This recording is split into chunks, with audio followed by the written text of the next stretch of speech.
Sans cesse à observer les phénomènes qui se produisent dans le monde sans quitter son domicile, le Sainte-Creusien Thierry Vincent est une personne curieuse. Il est passionné par l'environnement qui l'entoure, et ce, depuis l'enfance.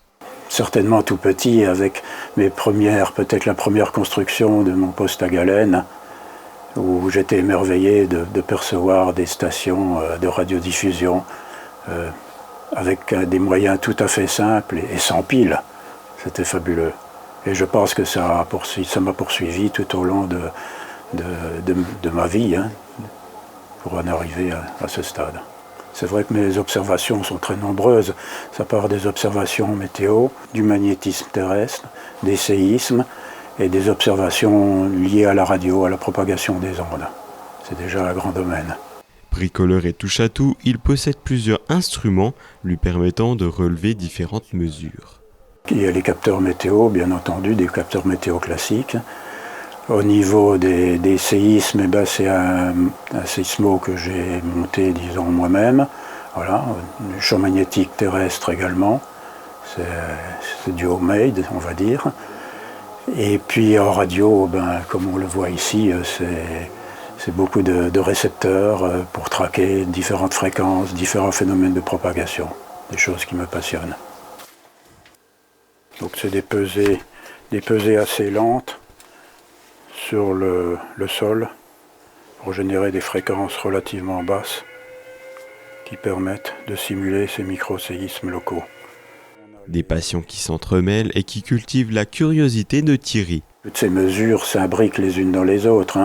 La radio m'a fait m'intéresser à la météo, puisqu'il y a certaines propagations d'ondes qui sont directement liées à la météo, d'autres qui sont liées au cycle solaire, donc au solaire, donc au magnétisme terrestre, et donc aux aurores boréales également.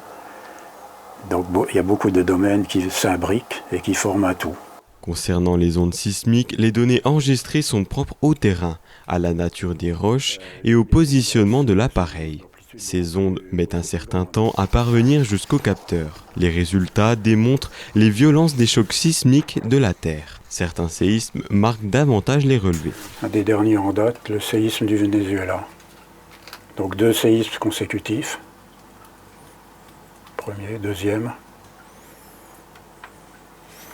Suivi quelques dizaines de minutes plus tard par un autre séisme, dans la queue du séisme avec les ondes de cisaillement, on voit apparaître le séisme du Japon. Ça va des séismes très proches. Le plus proche, c'était un séisme au niveau de Tannekirch. Mais les séismes les plus lointains, c'est aux antipodes, avec des séismes majeurs qu'on arrive à capter, même avec des petits sismos comme le mien. C'est assez spectaculaire et assez passionnant. Le séisme de Sumatra, au siècle dernier, qui a atteint la magnitude supérieure à 9, et l'enregistrement ici a duré plusieurs heures, entre 3 et 4 heures ici, même avec mon petit instrument. Et c'était vraiment très très spectaculaire. Habitant dans le Val d'Argent, Thierry doit également composer avec le relief montagneux du massif des Vosges. Un véritable défi pour la réception des ondes radio. Bien entendu, pour les ondes, ce qu'on appelle les VHF et les ondes supérieures, eh bien c'est un frein. Mais c'est aussi intéressant de contourner ce frein, d'utiliser le relief pour avoir des réflexions, même des réflexions assez spectaculaires, puisque j'utilise quelquefois le toit du donjon du Haut-Königsbourg pour me réfléchir dessus et élargir mon terrain de réception. En l'orientant précisément sur le soleil, ça permet de détecter, disons, le flux solaire. C'est les émissions radio issues du soleil. À l'intérieur, c'est cette petite tige qui va récolter l'énergie. Elle vient se greffer ici, au foyer de la parabole. Thierry s'intéresse également à la météorologie en récoltant quotidiennement différentes mesures.